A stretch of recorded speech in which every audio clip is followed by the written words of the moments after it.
Before we go any farther, could we define the terms click track and free timing? Okay. The film is immovable. It goes through a projector at the rate of 24 frames a second.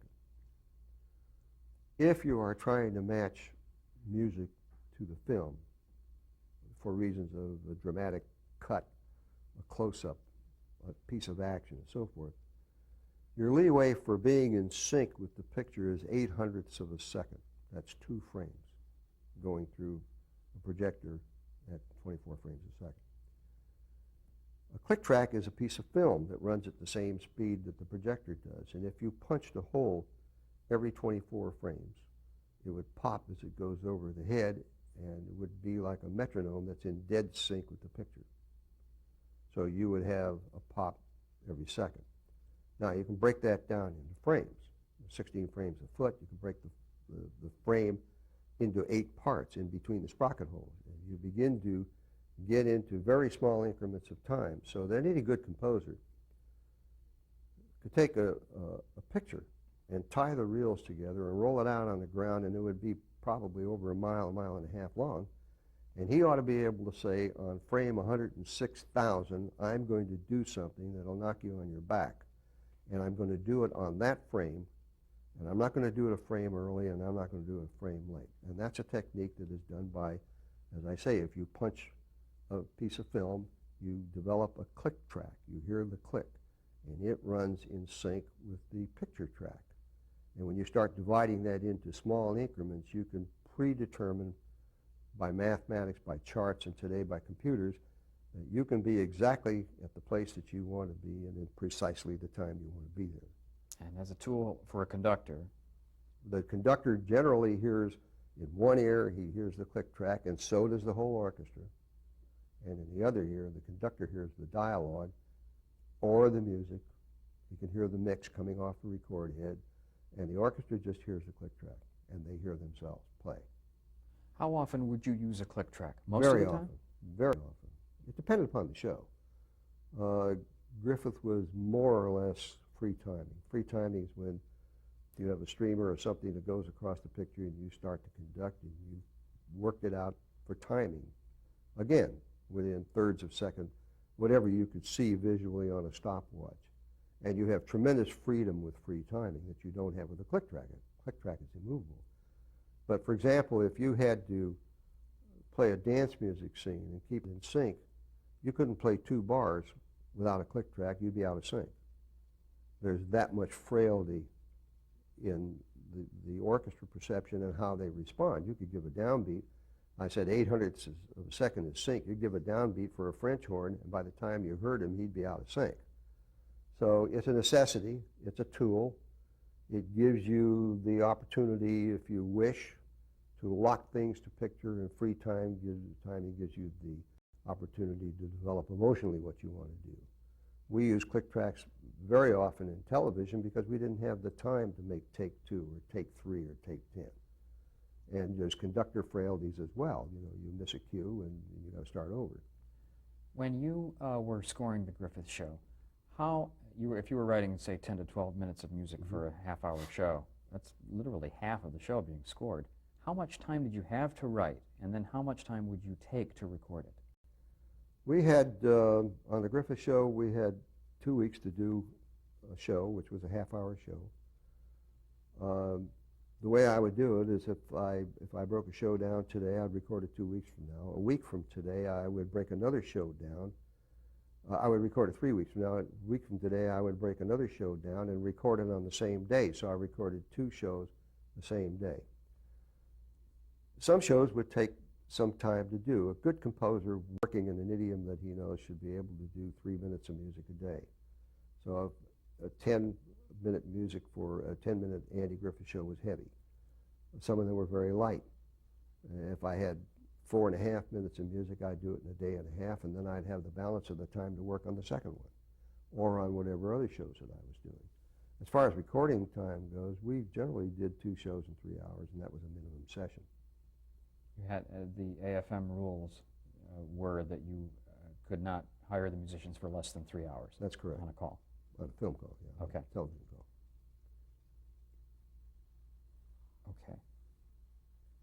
When Griffith came on, were you doing any other shows at the time? Was Danny still continuing? Danny was still continuing, yes. Okay.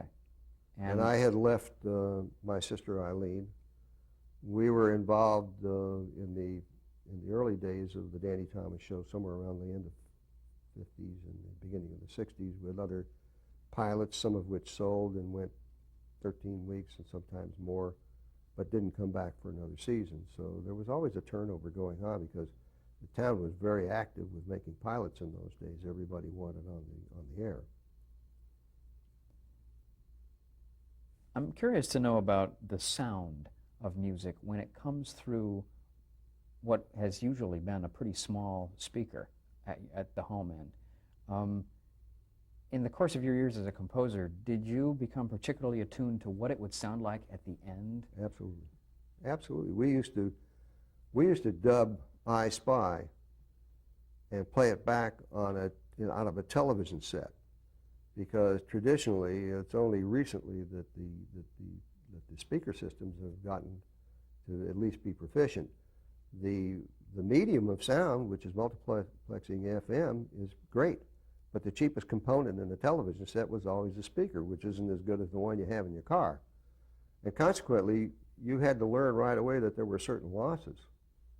Now, for instance, that nice juicy bass note that you put in somewhere came out as a puff of dust, and you never heard it. And you also began to discover, especially in television, the range of recording. If you recorded a background, you had a solo instrument playing. If you had that solo instrument too far out in front, by the time you dubbed it down under dialogue, he was playing by himself. You couldn't hear the rest of the orchestra because they would get lost in the audible medium, which is pretty much in the same range as the lower end of an orchestra. So you begin to learn the parameters of how do you win on the air. Because if you don't win on the air, you don't win. And consequently, we would double up on the low end because the speaker wouldn't reproduce it. We didn't have too much trouble with the high end. What do you mean double up on the low end? Well, if we had a bass line that was important, we'd lay a couple of extra people on that. And I'm over-exaggerating, but the awareness was always paid to that area that wouldn't reproduce on the air. And later on, I always used a couple of synthesizers in the orchestra, using about 3 keyboards, no matter what the combination was, to make up for those things or amplify those things that I couldn't afford. And again, once again, the idea is, how is the product going to sound on the air? When we'd go in and have a playback, I didn't want to hear it on studio monitors at 1,000 watts. I wanted to hear it on an 8-inch speaker or a 6-inch speaker at normal level. Then I know whether I've got it on the track or not. If I haven't got it on the track, we're going to do it over. Because there's no sense in kidding yourself. You know, you go into an engineer's booth, and he wants to blow you away with how great the sound sounds. But my concern was, how does it sound on the air? Because that's my medium. So you learn that lesson in a hurry if you're paying attention. You listen to your shows and you say, wait a minute, where did all that nice stuff that I wrote go? Well, that's your fault because you didn't have it dubbed properly. Were there other parts of the post-production process that you needed to become involved with because of your concern about the sound? Beyond that? Yeah, we try to work very closely with the sound effects editors. I had great film editors, especially on I Spy, with a guy like Art Side would say, look, we've got a chase coming up in the next episode. What tempo would you like me to cut it in? As a matter of fact, the main title of I Spy was done that way, and then we'll discuss it later.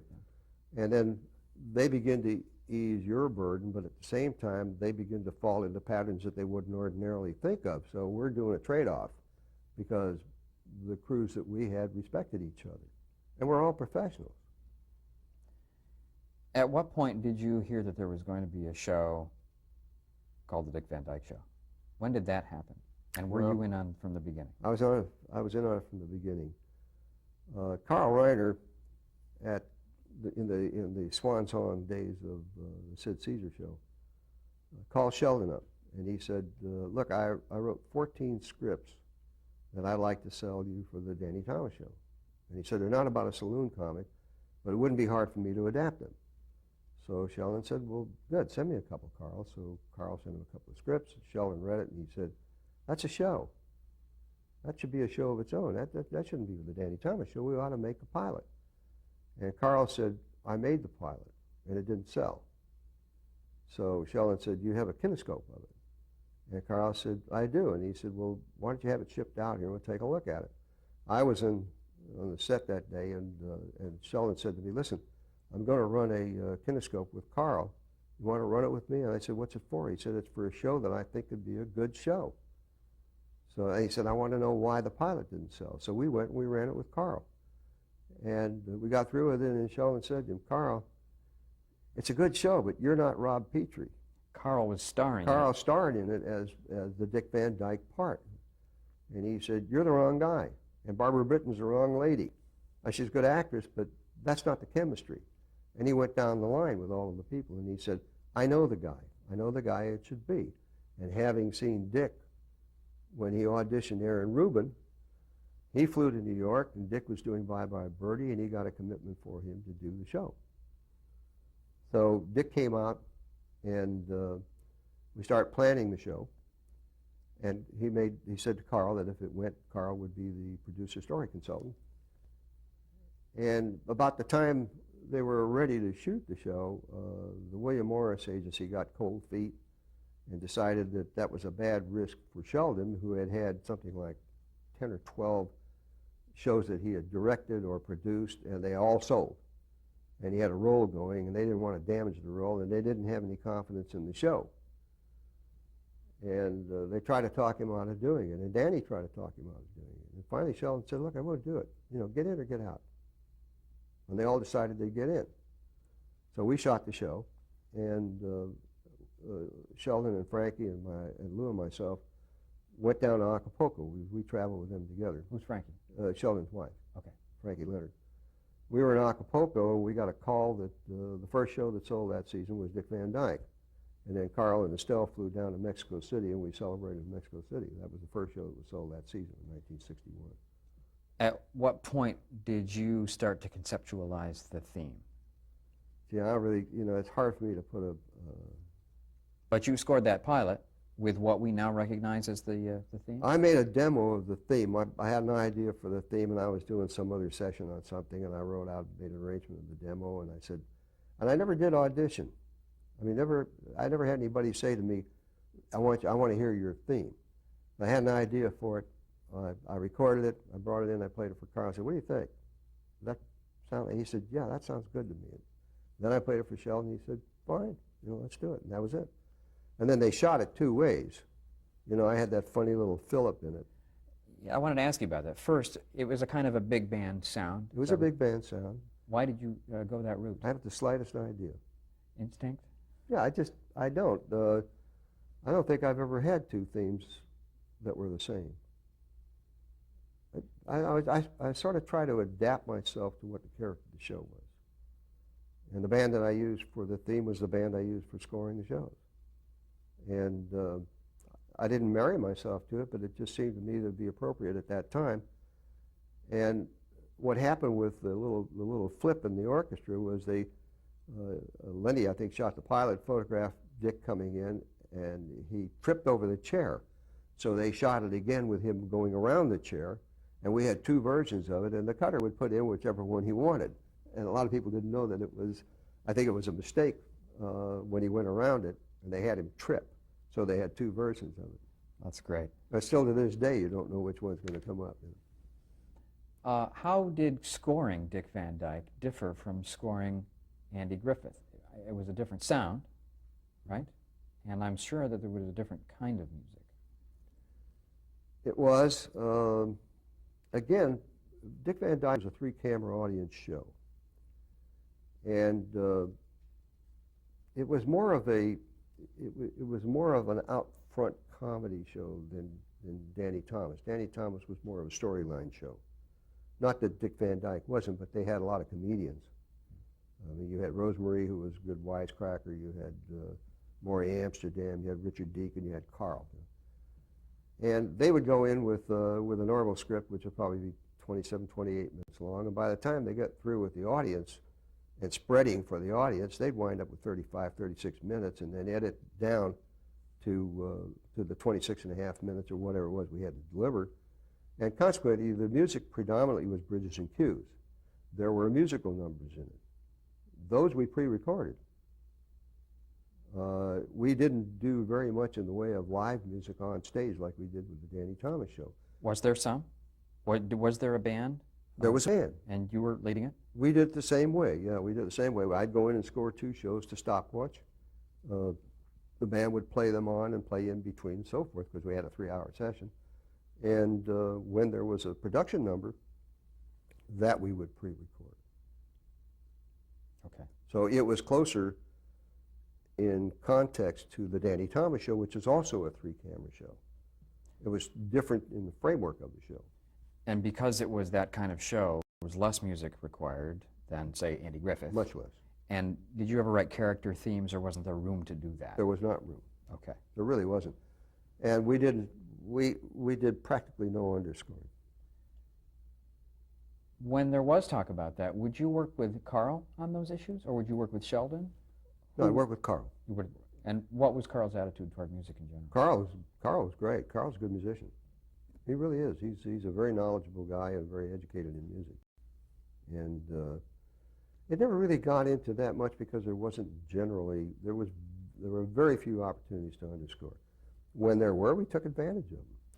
Again, though, would you and Kenny spot the show as you did the Andy Griffith show by yourselves, not with Carl or anyone else? No. You'd just compare later? No. Compare notes or whatever? Just compare later, yeah. Okay. Most of the time we didn't even do that on that show. It was, for want of a better expression, it was a kind of a formula that we were going through, and they were happy with the formula. And once again, nobody micromanaged anybody. They did their job, we did ours.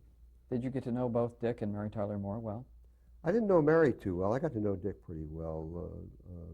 Dick and Margie lived out in Encino, not too far from where we lived. And a lot of the nights that we shot the show, Marge would come over and kibitz with Lou, and then Dick would come back to the house and we'd have a drink or two and go home. He was a rather shy person, not given to socializing very much, at least not with us. Was there any working at all with the directors on those shows? Did you work with Jerry Paris closely? I worked with Jerry. I worked pretty much with everybody who was on there, but once again, the only time you really got involved would be when there was a specific incident that was going to be featured on screen. Okay. I saw him tap you. Can you edit that out? Yes, we're going to. If it gets to be around 1962, 63, 64, you must be doing 2 or 3 shows at the same time. Am I right? Yeah, we had spun off. Now, without a database of shows in front of me, I can't tell you the exact dates. But in that period of time, we had spun off the Gomer Pyle show, and that's about 64. Yeah, and Marlo Thomas show, That Girl. Gomer Pyle was fun. We had a lot of music on that, strangely enough. I want to ask you about that. I can remember the theme was a march. Yeah. There was a lot of music in Gomer Pyle? More so than you'd expect in a comedy show. Why do you think that was? Well, we had a lot of opportunity to play, because there was a lot of on-field stuff that went on. There were quite a few episodes that took place in the rec hall with music going in the background and so forth. That was a single-camera show. And the pilot was hysterical. We went down to see the shooting of the pilot. It was really funny because they had to give Jim the Marine haircut. And that took about an hour and a half to set up because Aaron brought his own barber down. And they finally got a Marine barber who zipped him in about 8 seconds. It was really funny. I thought Jim was going to faint. Each one of these shows, it seems to me, went on several seasons. Did you stick with each of these shows as the sole composer, or were you busy enough at some point that you had to bring in other people? I had 2 people who were under contract to me, Carl Brandt and J.J. Johnson. And when did they begin to work for you? They began to work when we doubled up with, when I think by the time I had 3 shows, I put Carl on. When I had 5 shows, I put J.J. on, and then I used other people too. That was pretty hectic, 5 series a week. There's a lot of product. And That's why I had Hugo Friedhofer do some cues for me, which eventually wound up in a relationship on I Spy. And I used other composers around town on an as needed basis. And there was just too much burden for any one person to do it. But nothing went on the stage that didn't go across my desk. So even if you were hiring other composers to work on shows, you would look over their work before it went to the recording stage? Yes. Okay. In the case of Hugo, I didn't have to do that, but a lot of times we had to finish the score because Hugo would get hung up in something, and he wasn't slow. No, he was just a slow starter. We'll get to that on I Spy in just a minute. But let me ask you about Carl Brandt. Tell me a little bit about Carl, how you two met and why you chose to hire him. Somebody recommended Carl to me as having had a lot of cartoon experience, and I gave him a couple of cues to do on his show, and he was good. He was very professional. He knew the mechanics. He knew, especially coming out of the cartoon industry, you know the mechanics. And he could write pretty much in any genre. And I just thought that would be a valuable guy to have. And he was with me for a long time. And when you mentioned J.J. Johnson, that's the famous jazz trombonist. Still is, yeah. How did you encounter him, and why did you hire him? He was a pupil in one of the classes that I had in my home, and he wanted to study film scoring. And he brought me some things that he had written and recorded, and I thought they were great. So I gave him some cues to do, and he did a good job, and I thought, if I'm going to have somebody, I might as well have somebody like him, because he liked to work, and working long hours and staying up nights like we all did didn't bother him very much, and a lot of times he'd play in the band besides, because he's a super player, still is. Yeah. Well, let's talk about I Spy, which I think is a lot of people's favorites of a lot of the things that you've done. Do you recall when Sheldon first mentioned that he might do a spy show to you? What the circumstances were about? Yeah, the circumstances, what started was, he said, I'm going to send you a letter. I said, why? We talk every day. He said, I want to send you a letter. So he sent me a letter which said, Dear Mr. Hagen, Mrs. Leonard and I are planning a scouting trip around the world, and as the musical director of the show to be called I Spy, we would like to have you and Mrs. Hagen accompany us if you have the time. Okay. We just happened to have the time. And would this have been in 1965? 1963. 63? Yeah. And we made a trip around the world. I don't think you could duplicate that trip today, because wherever we went, we were met by a car, a driver, and an interpreter who stayed with us for the length of time in the country. We started in Japan, and we stayed, I think, 3 days in Tokyo, and that was all. And we spent 2 weeks in Japan, but we went through the countryside down to the southern island of Beppu.